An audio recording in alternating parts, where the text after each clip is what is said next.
Welcome to the Voices of Healing series with me, Annie. Honest conversations like those shared over a comforting cup of tea. That's the heart of Voices of Healing, a series where genuine dialogues with working clinicians and mental health professionals take the spotlight. Together, we explore the world of healing and empowerment through their lived experiences.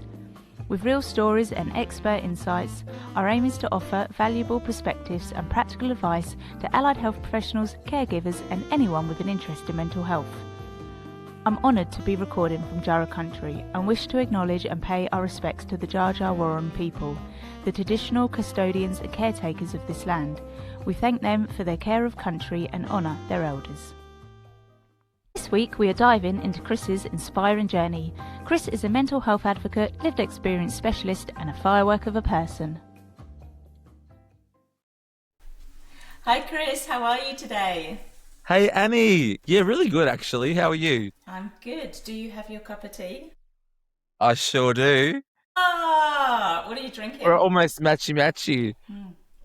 What are you drinking? I'm actually drinking because I'm not a huge coffee and tea drinker right now. Yeah. I have been in the past, but this has got a bit of apple and guava cordial mixed with soda water. So for those people watching, me and Chris worked together, but it was a good time. That's how we met originally. Yeah, it was absolutely a good time. Chris, do you want to share a little bit about maybe what you're doing now or your story, just so we can kind of get a bit of background for everyone else? So thank you so much, Annie. I have been a lived experience worker for the past 8 years. I started off working at Alfred Health, working 3 days a week as an entry-level role as a peer worker. So a peer worker or a lived experience worker is someone that uses their lived experience to connect with other people that are considered to be consumers, like patients or like people that are in the hospital system or the mental health system, whether they be in hospital or in the community. There's someone that's experienced mental health distress, mental health issues or a mental health condition. And because I have also been appointed a mental health condition myself in my life, basically it gives me the ability to relate to people going through a similar experience. So I purposefully and intentionally share parts of my life and parts of my lived experience with other people who are consumers going through a rough time, essentially, to kind of incite hope, to hold hope for them that it's possible to progress through their struggles and live a life that's fulfilling and meaningful to them. And I think that it gives them a chance to see someone else that's that outside of their life that's actually, living the life that they want, to kind of sometimes hopefully be inspired or motivated to kind of connect with themselves, what's true and meaningful for them, their interests, their hobbies, their values, and to connect to their support system around them, their family and friends. And I walk alongside them in this journey. So I've done this for the past 8 years. I started off as a peer worker at the Alfred Inpatient Unit at the Alfred Hospital. That's where I met you, Annie. And then eventually I became a senior peer worker on the unit, where I would then mentor and supervise other peer workers in their journey. And then I went to Headspace, where I was a senior youth peer worker and did the same thing, where I work with people one-on-one, and also at the Alfred Inpatient Unit as well as at Headspace. I worked one-on-one with people and in groups to kind of create connections with people and to help build, to help them build their confidence and their resilience, I guess, in themselves, to believe in themselves and to, enjoy and have fun in life again, because it can get very serious when you're going through mental health distress. It's a really tough time, and I kind of like to bring the joy where I can, like when I'm feeling like it. And so I worked at Headspace as well as a lived experience specialist with Discovery College, where I helped co-design mental health courses with professionals and other lived experience workers that were free and for everyone in the community, and they were online and in person. And so people could come along, and it didn't matter whether they were a professional, a consumer, or a carer. So people that are like family members or friends of people that are going through a rough time, and we all come together in these courses to talk about topics that matter to people, like overcoming anxiety, like managing loneliness, just what is creativity, what is spirituality, like all these different topics that were meaningful to people. And then in 2024, I had the worst year of my life. It was a very chaotic, destructive year with my mental health. And so I had to take some time off work for about a year. And then once I got back onto my feet, last year I was employed by Bowen Health as a peer worker again, but I had to start off as an entry-level peer worker, kind of just to ease myself back into work after the really difficult time that I faced. And with the help of people around me and professionals, I was able to get back to myself to the point where late last year I was employed by the McKellar Mental Health and Wellbeing Centre, which is where I am currently as a senior peer worker. And I work with people in the over 50 age bracket, which I really enjoy because they're really beautiful people with a lot to share about their life because if they're over 50, they've got a lot to talk about, right? So, and they're really polite, beautiful, grateful people, and I love working with them. I do group work and one-on-one work with people. Sometimes I'm in groups. I have like a group at the moment called Peer Connect, where we talk about like those topics like I was talking about before, where topics that matter to people and unpack them with other staff, with the consumers, so they have the chance to kind of have open discussions, free flow discussions about things that really matter, to people. So, and I'm a senior peer worker at McKellar and I'm loving it. My brother has a similar diagnosis to you at times, and he always says, he's like, look, it's not the easiest path to walk, but it's an interesting one and it's a busy one. And it's like, and I've got so many stories from it. And it That's kind so of reminds funny. me a little bit like when you go through everything in the 8 years, and there's so much you obviously haven't covered, but it's always just such a journey. And yeah, Yeah, it's definitely not the easiest one, but you have so many beautiful and interesting and difficult stories from those times. totally. Because it's definitely like such a colorful life. I look back on my life and I'm like, wow, I've done some really strange things, some really chaotic things, some really beautiful things, some really meaningful things. Like I didn't mention this at the start, but I was diagnosed with bipolar disorder when I was 19. I had my first, it's a manic episode, is basically like it's characterized by strange things. Like I believed I was Jesus Christ and the chosen one when I was 19, and I was taken to Headspace and my mum was frantic saying, oh, he's just like my sister because my auntie also experiences bipolar disorder. And so basically, yeah, that's her lived experience as well. And then I was taken to Headspace. I was given home care. So clinicians would visit me on a daily basis until I got to a better place. And then when I was 21, I was studying psychology, but I found myself up at night, crying all night because I couldn't do the assignments on time. And I was really down and depressed, but I didn't tell anyone about it. And then I went back to uni for my second trimester, and that's when my manic episode happened, where I ended up, that was where it kind of all started for me. And so when at the end of when I was about to turn 21, I went back to like I had a year off uni in the end because of my mental health originally. And then when I went back to uni, I did full-time uni, full-time study. Sorry, no, full-time uni, full-time work. So I had lots going on, and my case manager was like, you know what, maybe slow down, maybe just do part-time study and full-time work, whatever. I was like, no, no, no, no, I'll be fine, I'll be fine. And I went back and did it all, and I lost a lot of weight, was partying hard. And at the end of that year, I was hospitalized for the first time in Geelong at the Swanson Centre. And so that year, 2012, was one of the hardest years of my life as well. So it was from that year that I had to decide to discontinue my course. And I had a lot of shame around that because I was like, you know what? I really wanted to complete my course and be a psychologist. But funnily enough, I'm a spiritual person. I believe in the universe. I ended up landing in the mental health space anyway, but through my lived experience. So I've had a bipolar diagnosis from 19. I've had a lot of episodes in between, some hospitalizations, and but like you were saying about your brother, it is a very colorful life. Yeah.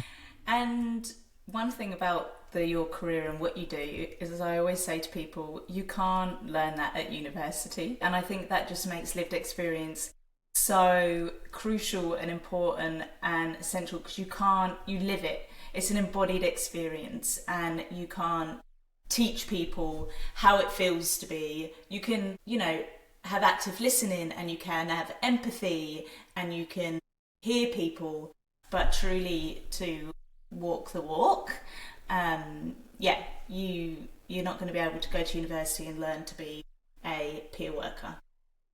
No, it's lived experience. A lot of the time people go, so what did you study? So what did you study? Yeah. Because in life we're all brought up to believe that you need to have a qualification to do a job, essentially. But I have got the qualification. I've lived it. That's my Yeah. Yeah. qualification. Yeah. So I think that because I've lived it, and I've worked in the mental health system for 8 years, I am really good at I'm still very good at observing people because I have to make observations of people and I notice when people change and I always reflect back to people their strengths and their abilities and their values and I'm always giving it back to them to kind of inspire them to get in touch with who they really are.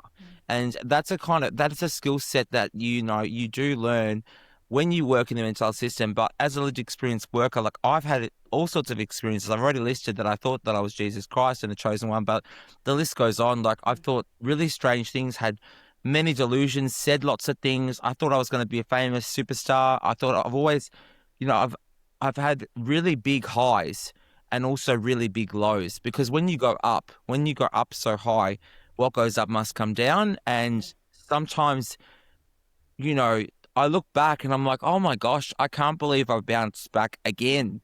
And with life, when you go through life, it's hard for anyone. It's a struggle at times, in adult life, children laugh 300 times a day. I was looking up today, whereas adults laugh 15 to 20 times a day. So adult life has a lot more, pressure on us. And so what happens when you have an underlying mental health condition, when there's stress in your life, it kind of flares up your mental health condition and you can have an episode of some sort because the mind is just trying to cope, Yeah. essentially. If you do have a loved one who is maybe experiencing mania or is heightened, so to speak, or even kind of creeping that way, and it might be really difficult to reach that person, or you're just having different realities, what's your biggest advice? What would you say is like your go-to, like number one thing for someone with a loved one experiencing that kind of heightened state? For me, when I call it like, because I've experienced mania multiple times in my life. So mania can look like racing speech. It can look like basically like having racing thoughts, like doing a million things at once, trying to it's it's a bit of a chaotic energy. There's a lot going on. Yeah. You can tell that there's something happening for that person on the outside, but you don't know completely what. Like someone that's for myself, I'm a bubbly, outgoing person generally, but when I'm manic, there's more intensity to me that my stare is more intense. My speech is louder. Like I laugh even more, which is almost like impossible to think like with my personality.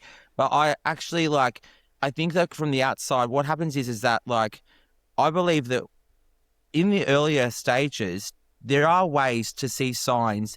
And when there's someone that's not they're not too unwell yet, a family member or a friend has more capability of connecting with that person and saying to them, listen, actually, I've noticed that you're just it's something a little bit different about what's going on for you at the moment. Like I've noticed, you seem like you might be under pressure. Are you stressed at the moment? Sometimes asking a question like that originally, it gives that person an opportunity to say, yes, I'm stressed. And then that person can then say, oh, what are you stressed about? And then that whoever is going through it, the experience can vent and talk about it. But if a family member kind of goes, you seem manic, you're out of control, you're a bit crazy, whatever it is, or it just makes it worse. I think what you've done there, Chris, if you've used everyday language, so you're normalising it and making it oh, you feel a bit anxious, you're under pressure, you're under stress, rather than these kind of more judgmental or putting something on someone you seem manic. It's kind of are you stressed or are you under pressure? So you're kind of using that more everyday language. Would you say that's right? I think that's the thing. It's when someone becomes so unwell, it's I believe once I board the mania train, there's no getting me off. So it gets to the point when someone's at the stage where they need to be hospitalized, for instance, or they do get hospitalized, it's not until they become more themselves or come back down to earth or more better or they're healing that you have the capacity to be able to have a conversation with them. But when it's at a point where it's a different reality, let's say, Annie, your reality is different to mine. Let's say I believe I'm Jesus Christ, for instance, and then you think, well, you're obviously not. So basically, at that stage, I would say to basically like explore with the person. So let's say someone's manic, for instance, to kind of explore their reality rather than challenging it. Because I believe once you challenge that person's reality, it makes them have their guard up and they feel attacked. So I think that like, even if you just go along with it a little bit, like, it's not like it's going to hurt anybody. It's like how I worked with someone once that she believed, I was one of the first consumers I work with. I went to her house. She opened up a Bible. She pointed to this sentence in the Bible and she said, "See, Chris, I am the Mary Magdalene." And I said, "Oh," I said, "What's it like being Mary Magdalene?" And she goes, "Oh, it's a big job, actually." Yeah. So I didn't challenge it. And I don't think like exploring it, like if you're encouraging like bad behavior, like if someone says that they want to go gambling or that they want to like steal money or I don't know, something negative, and then I'm not saying to encourage No. bad You're behavior. not saying you are Mary. You're saying, what's it like? Tell me your Yeah, so kind of experience. like exploring that reality with that person, because if they're unwell and that's their reality, that's their reality. That's what that's at that moment, that's what they think is happening. I think that like I see recently my mum, for instance, like I had a lot of good news to share, right? So I said to my mum, "Oh, I've got this happening, this happening, this happening." And she goes, "Oh, you seem a little bit elevated at the moment, Chris." And I said, "Actually, I am elevated because I feel pretty good about all this good news. You know, like something happened with my job that was good, something about my house." So I was like, you know what? And the thing is that like, it's okay if family do notice and friends do notice like certain, you know, signs that someone's becoming unwell. I think if you can have a conversation with someone when they're well about what the early warning signs look like, so that then when you have a conversation with them, it can be explored without some agitation or tension or irritability. Because what happens is that, let's say, for instance, like I went and saw my mum on Friday and she goes, "Oh, you're manic, Chris." It kind of makes me feel like, oh, I don't know what I've done wrong. And it's like, there's nothing that I've ever done wrong. If I've ever gone through a manic episode or depressive episode, it's never been my fault. It's part of the condition that I have. And so instead of making someone feel blame or upset for their behavior, I think it's good for family and friends to have an open conversation with their loved one when things are doing okay, to talk about what are these early warning signs, and you know what's actually like if someone's like, for instance, like someone might be creative and they might want to go get singing lessons.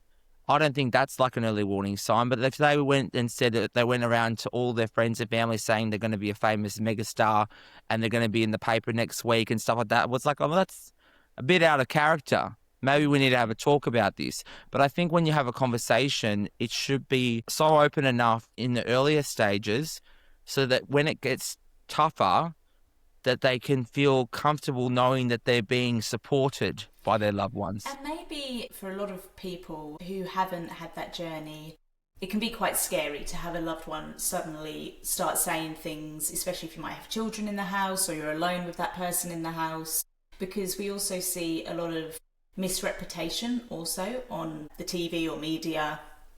And in general, it can be quite scary. So having maybe a mental health support worker, a mental health worker at lived experience who knows that journey to come in on the conversation would be really helpful. I was thinking about like those early warning signs. I know for like I have a safety plan, like as part of my mental health plan, and it's more for my partner to let him know of the language that professionals might use and the numbers and what my early warning signs are. But before, he would have kind of no idea about what an early warning sign is or how to speak to maybe someone who's going through that. And I always say, like, the more authentic you can be in these spaces, hopefully the safer you are. But when someone's obviously very unwell, it can feel so isolating and the walls can be up and the guards can be up. If you could just talk a little bit about if your own family or your mum has had to like bring someone in, like a CAT team is, or are you in a CAT team, or like if you were sitting down with a client or a patient and their family came in, like you would be a support person to just have to that shared language Do you know what I'm kind of, I agree. I yeah, really understand what you're saying, Annie. I think that, like, first of all, I think it's always best to work alongside people and involve them in their care. It's their treatment, it's their life, it's their mental health. So I think that, like, if you go around someone, let's say you organize for professional support, like, without that person's consent, try, like, if there is no other option to, like, basically, like, if there's no other option than to, like, get the professionals involved, then by all means, you have to always support the person to get to their best mental health. But if there is capacity to involve them, always involve them. So I would say, like, if it was like a family member, for instance, and you're working with your family member that's going through, like, ill mental health, I would say, would you like to maybe give together, we can work through this together. Let's do this together and call the CAT team. The CAT team is a crisis assessment team. So basically, like, they're people that you call triage. There's a number for every area in Australia. And so basically, like, when you call triage, you can list what's going on and for that let's person. just to really simplify it, 'cause some people might not know what's triage. Triage is essentially like the contact for the mental health system. So when you are got a physical thing happening, you go to the emergency department.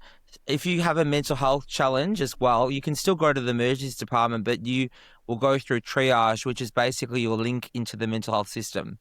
So it's essentially a number that you can call, or you can talk to them when you go to the emergency department. So let's say someone's going through a lot and you're scared about their welfare and they're a risk to either themselves or others around them, you would probably like a risk to harming themselves or others around them. You could take them to the emergency department and talk to triage, which is the link into the mental health system, or the number you can give triage a call, and then if it's necessary, the CAT team, the crisis assessment team, will come out to the property, assess that person, and assess whether they need to be hospitalised or whether they can be supported in the community. Let's say by like a case manager, which is the clinician that can see them on a regular basis. So if the person is if you're worried about someone, if you can involve them from the get-go, I think that's the best way to do it. There are times where I haven't had that opportunity. With hospitalization, people can either voluntarily go in or involuntarily go in. And if someone is, I guess, unwell enough that they have to have the decision made for them, then they can become involuntarily hospitalized. So I have been only involuntarily hospitalized. I've never voluntarily. And that's because I guess I've been so unwell mentally that the system has had to keep me safe. So basically, like, it's to do with safety at the end of the day, like psychological safety and just safety in general, just to keep that person under the care of, quality care of Yeah. clinicians. And yeah. And I think that's just number one. That's kind of like my number one thing in my work. And what I say to people is always safety is number one. Like, and everyone's safety, my safety, their safety. And that's kind of always my decision point on anything. And I think that's why it's really good to start like those conversations early. So we talked about like early warning signs. So for instance, for my like depression, an early warning sign is just finding it harder to get out of bed more, or like not wanting to like face the day. And that can be an early warning sign, and I could just have that for a couple of days and just be having a couple of like shit days basically. But if it goes on for more than 2 weeks, and then it's like, okay, I think something's happening here, and it's kind of coming in then before it gets bigger. And the great thing about involving like a CAT team or something, or having like support around you early, is because they know your story. So if it does start to build up, you've got mental health professionals who know your story and can help support you get the support they want. Because I know as a loved one, sometimes it can be, if really hard, like you're phoning up service and you're like, honestly, my loved one or brother, sister or whatever is really unwell, take them in. And they might be like, oh no, they sound okay, and they're like, no, I'm fine. Like when they go to speak to that person. So the earlier you can have that team around them and they can see the signs as well, the easier it is to just like go through the system. And getting a mental health plan is really easy. Like you just go to your doctor. I shouldn't say really easy, but it's quite simple. Like you just go to your doctor and you can get a mental health plan, and you don't have to be acutely unwell to have a mental health plan. Exactly right, Danny. Thank you so much for sharing about your story as well. I really appreciate it. I've also been in those places as well. With bipolar, you do experience like I've experienced mania probably a lot more, but I have had really dark depression as well. And I know what it's like not getting out of bed and not showering, not going to do the groceries, but also be having like task paralysis where you are frozen in time, trying to do things and wanting to do things, but finding it very hard to do so and disconnecting. Like I'm a very like I, for lack of a better word, sometimes in the mental health space they say your baseline. So what I mean by baseline is it's what your personality is like usually.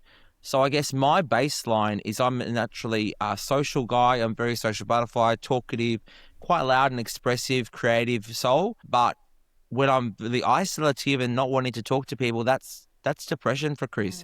That's not me. And the same as mania. I'm not. I can become quite arrogant and intense and stuff like that when I'm manic, which is not like me at all because I see myself as someone that's quite humble and down to earth.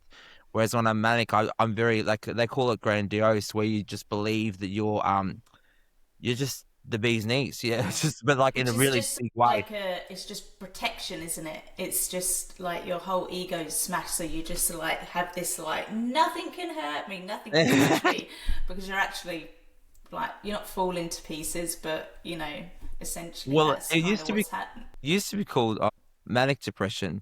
So essentially, it's depression underneath, but it just shows as mania. Yeah. But I think that like what you were saying about the mental health care plan is very true. You can go to your GP if you're experiencing any sort of distress with your mental health. You can get it, in Australia, in Victoria, you can go to your GP and have a mental health care plan where you can have 10 sessions with a psychologist. I believe it could be more now, and it's quite easy to do. You just have a chat with your GP. Yeah. Just with that as well, you can have a chronic care plan, as chronic health care plan as well. So I know a lot of people who have chronic pain also experience mental health difficulties because chronic pain can be really difficult to live with, and you can't do the things that you want to do, etc., etc., etc. So you can have both plans in place at once. That's good to know. And it's really good if you are in a facility, if you do have chronic pain and they have a chronic pain specialist, that's great as well. So yeah, I'm always impressed when I see psychiatric units or mental health care units who also have a chronic pain specialist. There you go. I've learned something tonight. I just thought we might just touch on, as we're ending, because I know you working in more the 50 plus age range now, but just generally something that's so core to, I think, your healing and you as a worker is, you said, like the play and being creative, and not necessarily maybe creative how people might think of, being an art therapist, so to speak, but just like dancing, moving your body. And I just always think it's so important. Like, emotion is energy, sadness is energy, anger is energy, like enjoyment is energy, and we have to like express that through our bodies. And obviously you love a little dance party and like getting everyone going.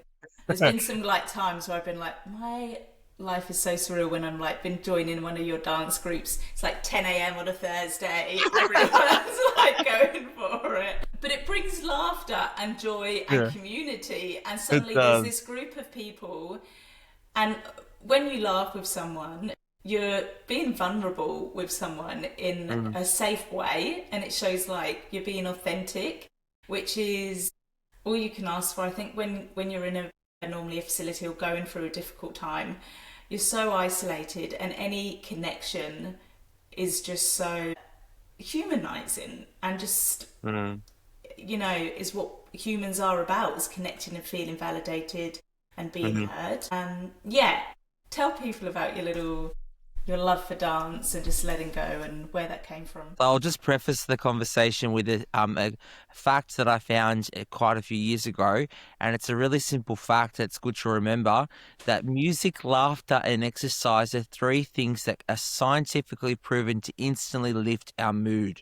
So you just mentioned that, Annie. So I find dancing is, well, combines them all. Because it's exercise, it's music, and people usually laugh when they're having a dance as Yeah. well. I really love connecting with people in different ways, and I think that like I do believe that, when people are going through such serious things, like when I work with people on units, like whether it was at the Alfred Inpatient Unit or whether it's at the McCullough where I currently work, I find that like sometimes I'm just like, I just cut the shit. I'm like, you know what? You've been through enough shit in your life. It's time for us to have some fun. And usually like when people can see my authenticity and they can see my heart and that I'm just, I'm connecting with them in a real way. And I'm not trying to like force people to get up out of their seats if they're depressed or anything like that.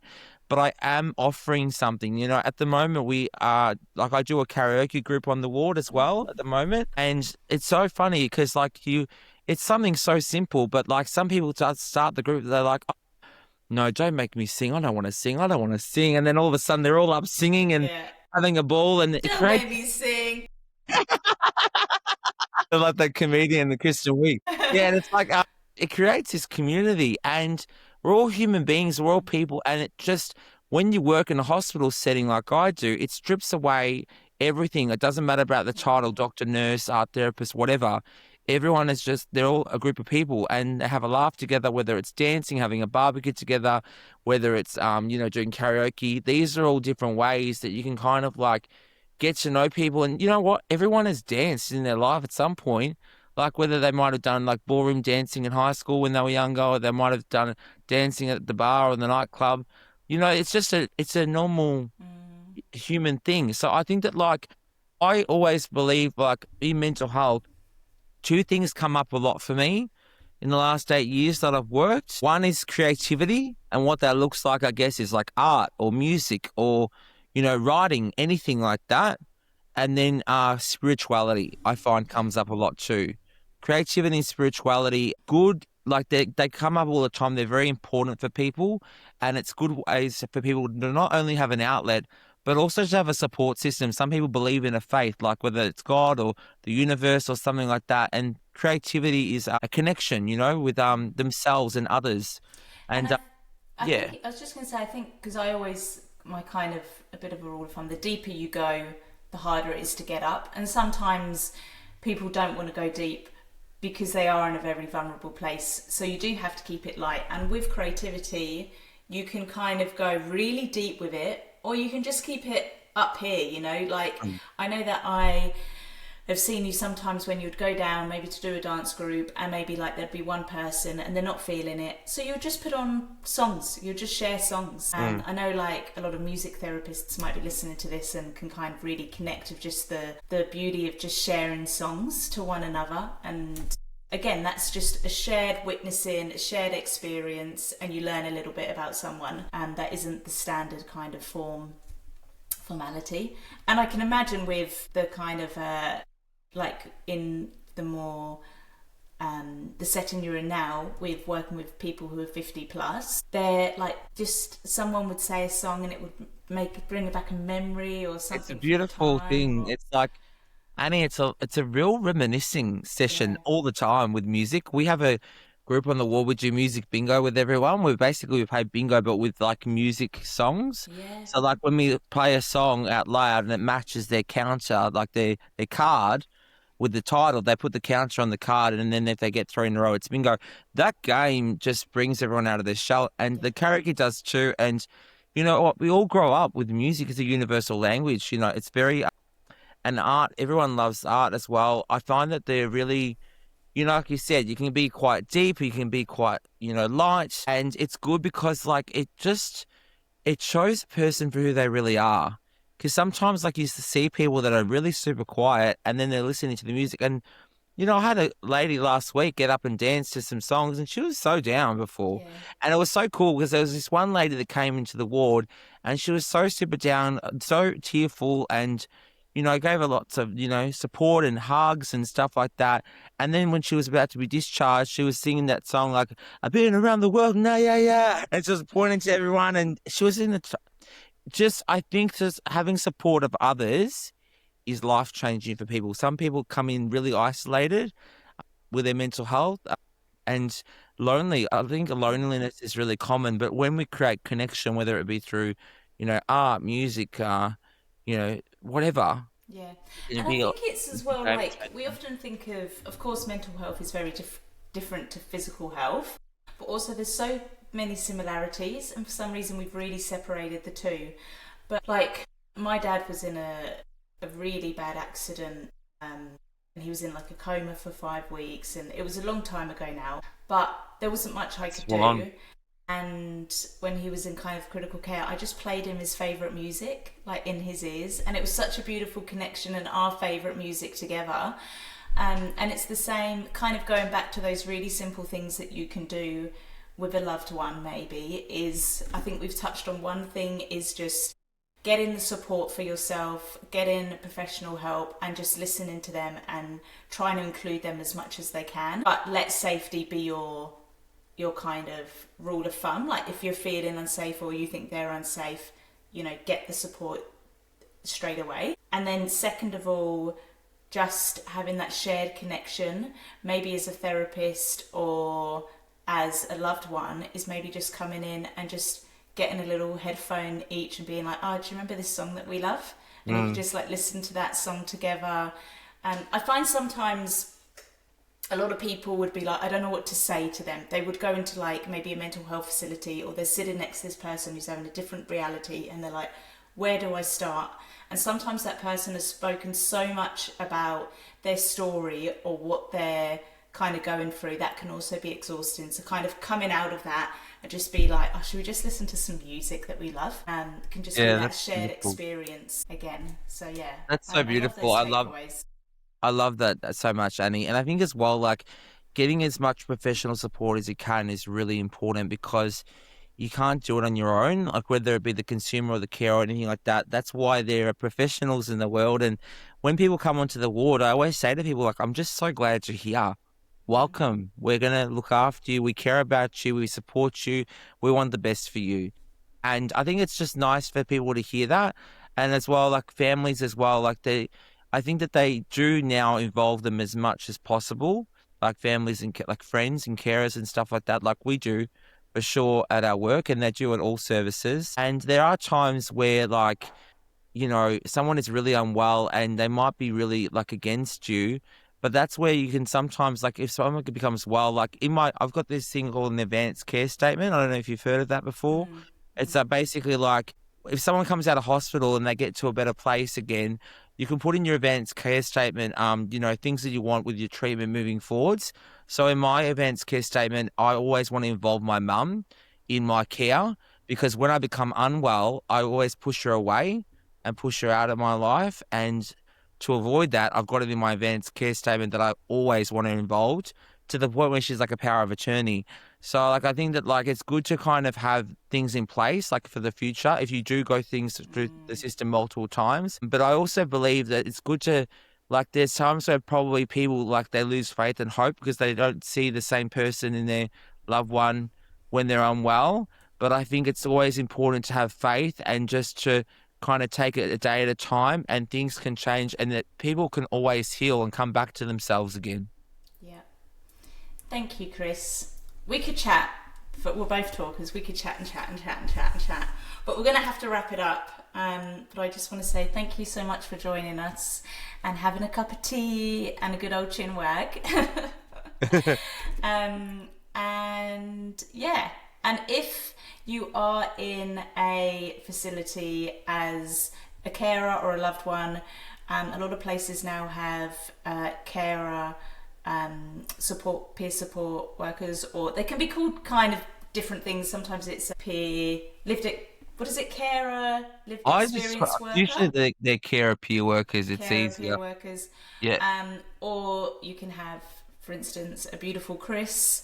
And there's normally, if there's a team, they may kind of pair you up with someone who may be more a similar personality or someone that you might just get along with better.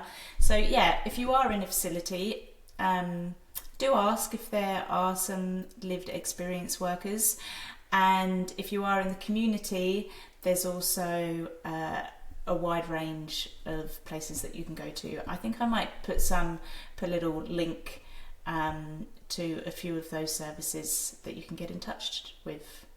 So yeah, any other final notes, Chris? I think they were all beautiful people from all walks of life, and it's always good to remember that we all can live a life that's meaningful to us. So have faith. If you're going through a tough time, reach out to those around you. Even if you can speak to one person a day for the day, that's a big thing. And stay connected. That's the best way to heal. Thank you so much, Chris. No worries. Bye, everyone. Thanks so much, Annie. As we wrap up this episode, I want to extend my heartfelt gratitude to our wonderful guests for sharing their invaluable insights and personal stories. Stay connected for more inspiring conversations, expert insights and practical advice. If you want to be part of the series or want more information, get in touch either through our website or Instagram. Thank you for joining us today. Until next time, be kind and take care of yourself and those around you.